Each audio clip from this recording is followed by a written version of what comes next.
করিমগঞ্জ জেলার নাম পরিবর্তনের বিরুদ্ধে গোটা করিমগঞ্জ জেলায় যে বন্ধের ডাক দেয়া হয়েছে সেই কার্যসূচিকে সফল করতে রাতাবাড়ী আঞ্চলিক আমচু সংগঠন সক্রিয় ভূমিকা পালন করেছে। তারা রাস্তায় নেমে সাধারণ ধর্মঘটের মাধ্যমে এই আন্দোলনকে সমর্থন জানান। 100% সফলতা আজকে এই ধর্মঘট লাভ। আমাদের রাতাবাড়ী আঞ্চলিক আমচু এই বন্ধকে সমর্থন জানিয়েছে। আমরা যারা রাতাবাড়ির বাসিন্দা যারা আছে আমরা জানি এই সময় রাতাবাড়ি বাজারে কি মানুষের কি পরিমাণ দবদবা থাকে। আপনারা দেখতে পারবেন, ক্যামেরাটা একটু ঘুরিয়ে দেখাই দেন।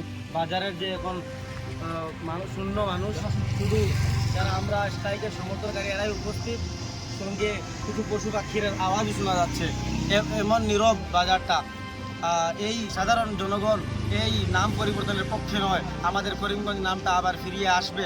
যদি না আসে এ ধরনের আরও পদক্ষেপ আমরা জনসাধারণ সামনে আগামীতে করব, এটা বলেই আমরা আজকের এই আন্দোলনে সব জাতি ধর্মের লোক অংশগ্রহণ করেছে। সব জাতি ধর্ম নির্বিশেষ, দল মত নির্বিশেষে এটা অংশগ্রহণ করছে।